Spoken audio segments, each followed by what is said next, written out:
เครนที่เขาใช้เนี่ยตัวล็อกที่เขาใช้เนี่ยมันจะยกตามน้ำหนักที่เขาจำกัดไว้เคยมีเคสหนึ่งก็คือว่ายกแล้วตกที่ฮ่องกงหลายปีมาแล้วเพราะว่าน้ำหนักตู้ของคนขายเนี่ยเซลเลอร์หรือชิปเปอร์เนี่ยเขาทำมาเกิน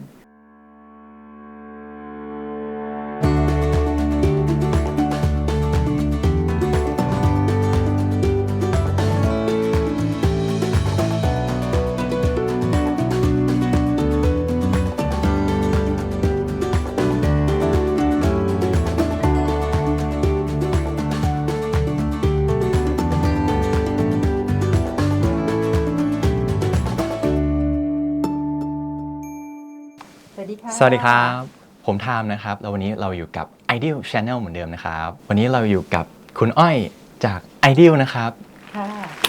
เย้เราเจอกันบ่อยเหมือนกันนะแต่เจอหลังฉากเนาะใช่ครับนามสกุลคุ้นๆนะครับนี่ก็แม่ผมเองนะครับ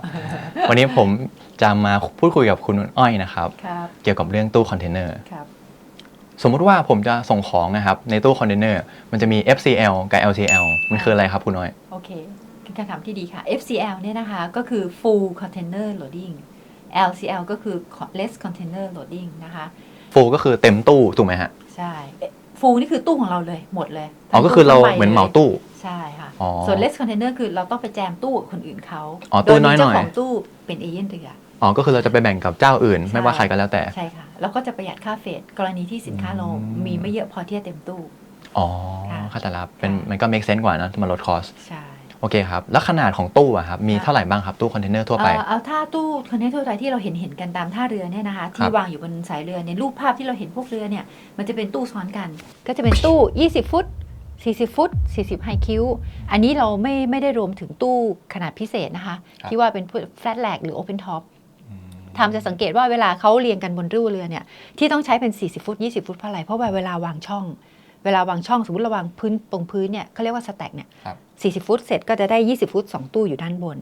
ให้ไม่เหลือสเปซเพราะอะไรถึงไม่มีตู้30ฟุตก็เคยถามตัวเองว่าทำไมไม่มีตู้30ฟุตจริงมันเรื่องนี้เองใช่เอาไว้วางใส่ตู้ให้มันล็อกกันได้เป็นชั้นๆใช่ล็อกกันเป็นชั้นๆนี่แหละค่ะโดยปกติซึ่งตู้40ฟุตไฮคิวเนี่ยมันก็จะเป็นขนาดเดียวกับตู้40ฟุตนั่นแหละเพียงแต่มีความสูงเพิ่มขึ้นมาอีก1ฟุตก็คือ30เซนก็เดี๋ยวเราขึ้นขนาด dimension ไว้ตรงนี้นะครับใช่ค่ะโดยเอาง่ายๆคือตู้สั้นก็ประมาณความยาว6เมตรหน้ากว้างประมาณ 2.5 เมตร 2.54 เมตรสูงก็ 2.54 เมตรอย่างเงี้ยคร่าวๆอ๋อส่วนก็คือ20ฟุตเนี่ยมันกับ40ฟุตมันจะต่างกันที่แค่ความยาวถูกต้องแต่ส่วน40ฟุตกับ40ฟุตไฮคิวก็คือต่างกันแค่ความสูง1ฟุตที่เพิ่มขึ้นมาแค่นั้นเองอ๋อแล้วอย่าง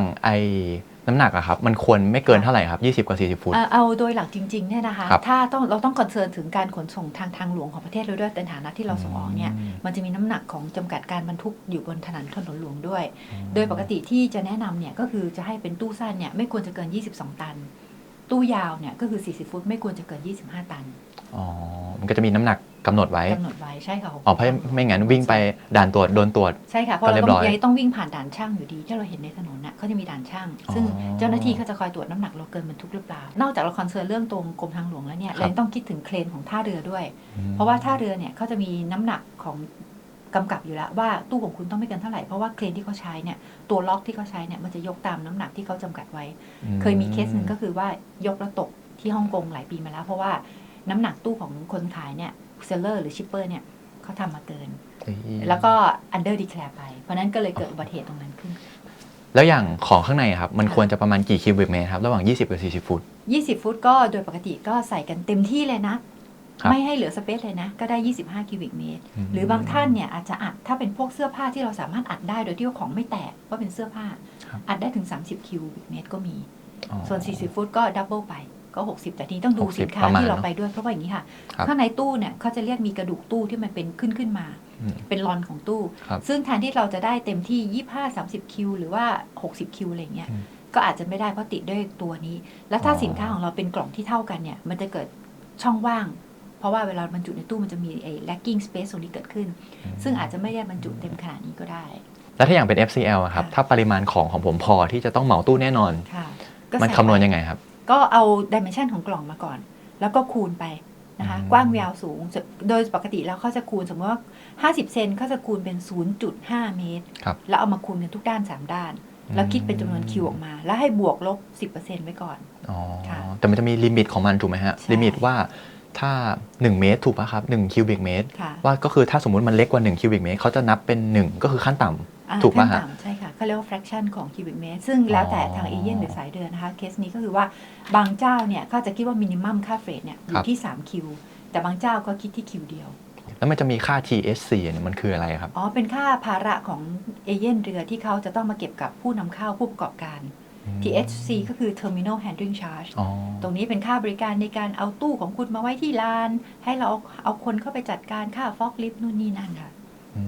แล้วอย่าง LCL อะครับการคำนวณมันจะคำนวณยังไงครับโอเค LCL นี่แทนที่เราจะเสียอย่างที่เราเสียเต็มตู้ถูกไหมครับแต่เราก็จะเสียเป็นแบบส่วนหนึ่งของตู้อย่างเช่นตัวอย่างยกตัวอย่างง่ายๆอย่าง TSC เนี่ยตู้ยาวก็ประมาณ 5,000 บาทนะคะแต่ของ LCL TSC เนี่ยเขาคิดต่อคิวซึ่งคิวนึงอาจจะประมาณ300-400แล้วแต่เอเย่นที่เก็บแต่ผมได้ยินมาว่า LCL เนี่ยเหมือนจะมีค่าอย่างหนึ่งเพิ่มขึ้นมาถูกไหมครับ CFS ใช่ไหมครับถูกต้องค่ะมันคือค่าอะไรครับ CFS คือ Container Freight Station หมายความว่าสมมุติเราส่งออกไปใช่ไหมคะเราเอาของตัวนี้เนี่ยไปเข้าตู้กับท่าเรือในกรณีที่ของเราเป็น LCL เพราะเราไม่ลากตู้ไปบรรจุเนื่องจากของเรามันของเล็กนิดเดียวของน้อยนิดเดียวแล้วก็ใส่รถบรรทุกของเราไปเนี่ยค่ะแล้วก็ไปเข้าตู้ที่ท่าเรือก็จะมีเกิดการเก็บค่า CFS ตรงนี้เกิดขึ้นเพราะฉะนั้นในเวลาที่เขาเอเย่นเขาเรียกเก็บเนี่ยก็จะมีค่าเข้าตู้ CFS คือค่าเข้าตู้นะคะสำหรับขาออกแล้วก็ THC ค่า BL แล้วอาจจะมีค่า handling charge ของเอเย่นนิดๆหน่อยๆคิดตามคิว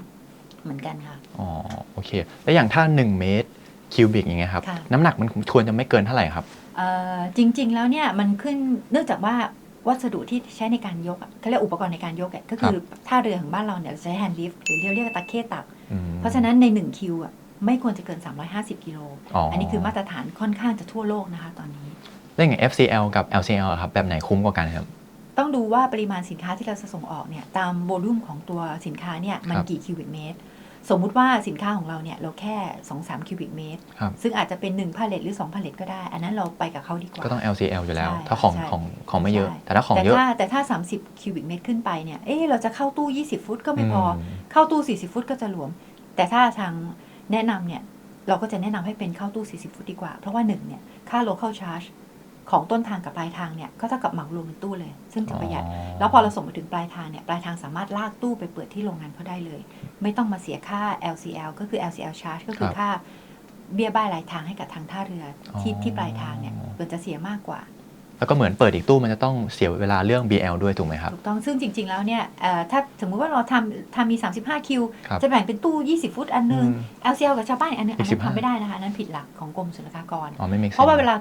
เราเปิดสั่งซื้อขายหรือทางเมืองนอกสั่งซื้อเรามาเนี่ย1 PO เนี่ยโดยปกติจะเป็น1 invoice 1 packing list 1 BL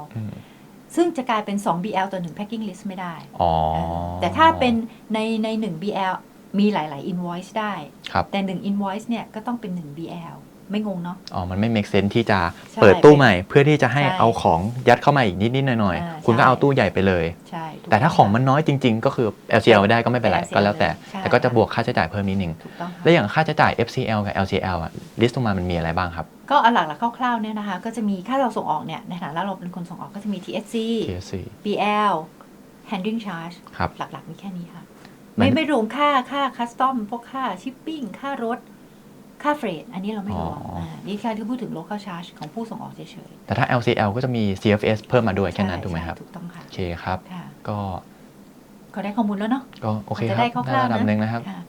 วันนี้ก็ขอบคุณคุณอ้อยไอเดียมากนะครับผมถ้าชอบนะครับก็อย่าลืมกดไลค์กดแชร์กด subscribe ให้พวกเราด้วยนะครับแล้วก็อย่าลืมกดกระดิ่งจะได้แจ้งเตือนนะครับส่วนใครมีคำถามหรือข้อแนะนำอะไรก็คอมเมนต์มาด้านล่างได้เลยครับผมทามนะครับวันนี้ลาไปก่อนสวัสดีครับสวัสดีค่ะ